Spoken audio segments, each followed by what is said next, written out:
Hello, and welcome to Web Relates. Today we're looking at the Choosing Beggars subreddit. Our first story is by JLJ, Choosing Beggar at Work. Several of my colleagues and I eat out once a week for lunch. I try to make sure everyone in the office feels included, because that's just the kind thing to do. Recently, our company hired a new temp. She always brought her lunch and sat alone. Not that there's anything wrong with bringing lunch every day to save money and all. Today, Thursday, is our typical eat-out day, so I asked the temp yesterday if she'd like to join us. She seemed a little embarrassed to admit she couldn't afford to join us, so I offered to buy her lunch. We all decided on a local restaurant that had a variety of food. We let the temp know where we had chosen, and when it came time to order, I asked her what she'd like. She matter-of-factly stated that she did not like the place we had chosen and had ordered from another restaurant. She also said they told her I could pay when I picked it up. This wasn't just any restaurant. It was a super upscale place that charged dinner prices for lunch portions. Not only did she order a $30 lunch, but this place was 45 minutes from our office. I looked her dead in the face and told her she had lost her mind if she thought I was going to waste my entire lunch to drive across town and pay for her $30 meal. She could either order with the rest of the office or go hungry. She went hungry, and that will be the last time I offer to buy her lunch or include her in any office meals ever again. Our next story is by Matagonia. I don't want the lunch size. I used to work as a server at Olive Garden when I was in college a few years back. There was this guy, Jay, who worked as a busser during the time, who latched onto me as a friend, mainly because I was nice to him and all the other servers ignored him. He was kind of a weird guy, smelled like he didn't wear deodorant, and had strong political opinions. But I would ask him how his day was going and listen to him when he talked to me, mostly because I was raised to be nice and inclusive. There was one day I didn't have class. My manager asked if I could cover for someone who had to leave due to an emergency. So since I was broke, I figured I could use the extra bucks. I came in around 1 p.m., and as soon as I walked in the door, Jay came up to me and without even a "hey man" or a "hello," he just says, "Will you buy me lunch today?"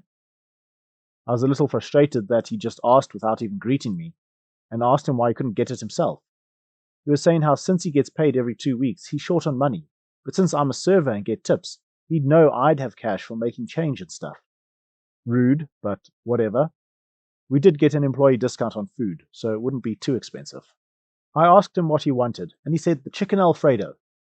I don't know if you all know, but Olive Garden is expensive, so even with my discount, that was going to be like $13. I tell him, fine, but don't expect me to do this all the time.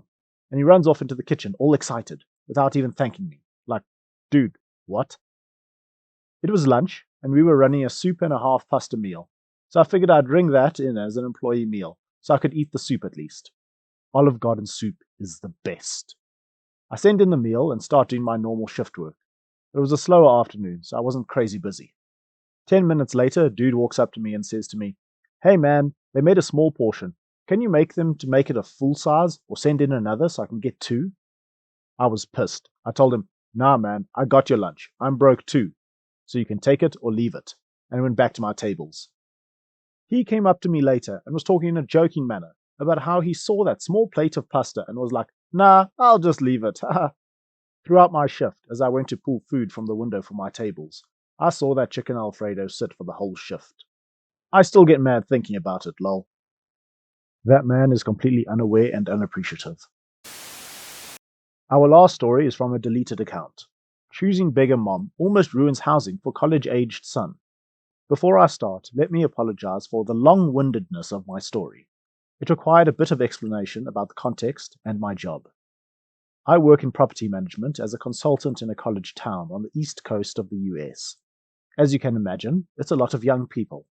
Oftentimes, a lot of college kids won't understand a lot of concepts like guarantors, conditional deposits, and so forth. I personally enjoy it a lot, especially as a full-time student myself. I love being able to interact with people my age. It's easier to connect, and I get a lot of joy from helping people understand things like this. It makes it a lot easier since I worked in banking for a while. While a lot of people might think that this lack of understanding would cause a majority of the issues and problematic people we have to deal with, I would argue the opposite. In fact, I tend to deal with a particularly high number of entitled parents rather than students. Like your typical helicopter parent who still desperately tries to control every aspect of their little angel's life, often at the expense of the student. Anyways, I had an interaction earlier that I think took the cake for one of the meanest parents that I've met.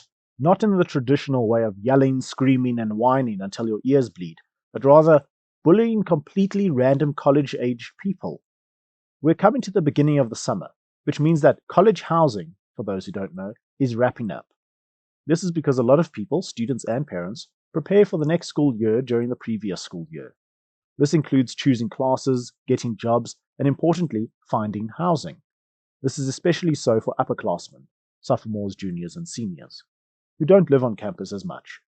It's possible, but off-campus housing is often nicer, and you don't have to share a bedroom or dorm. Because of the fact that we're coming to the end of our leasing period, we're quite short on available housing. We sell 1, 2, 3, and 4-bedroom houses. The leases last for a year, and we often have people renew. That's good for us, as it means we have to sell less. It's bad for the college students who want to live where we are, because we're a small community and places within the community are often pretty competitive. With that being said, there is a somewhat common situation that presents itself. This is when a student renews their lease, for example in a 4-bedroom home, while their other roommates do not. For more context, each person signs an individual lease. This means some people can stay in a house, while other people leave. In order to deal with this, my complex tries their best to roommate match. Essentially, try to match hobbies, interests, and personality types to minimize the conflict between random roommates. However, bear in mind that this is not a requirement. We cater to a lot of students, but we aren't a student-only housing complex. With that said, one of the incentives to roommate match for my complex is that they make more money from the individual leases. The more people that sign on, the more money. However, it's worth noting that this benefit does not extend to us as employees. We don't make commission, so for us it's really just trying to be nice when we do it, because it is a considerable amount of extra work. Just because we try super hard to make people happy, it doesn't mean everything always comes to fruition.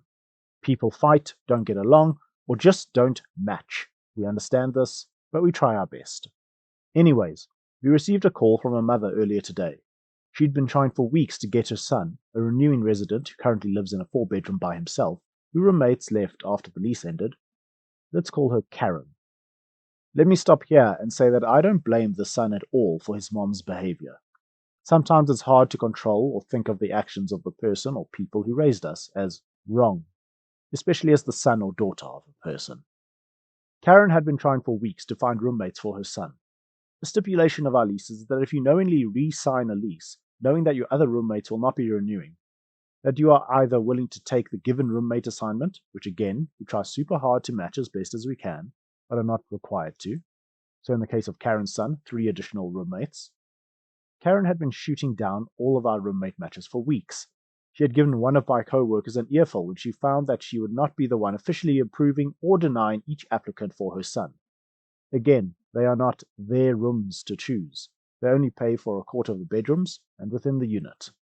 Following hanging up in my co-worker's face, it would seem that Karen decided that she was either going to find her son the perfect roommates or get the whole townhome for her son. But either way, she was not going to pay the nearly $2,400 for the 4 bedrooms. Each room is roughly $599. So as mentioned, good old Karen continues to shoot down every one of the roommates that we find for her son. Also bear in mind that we are not associated with the university, so the people that we are giving her are other applicants that we actively have to search for in order to find. But as mentioned, Karen shoots one after another down. Finally, my manager asks Karen exactly what she wants, what kind of qualities, person, etc. Karen wants a graduate student or young professional for her son.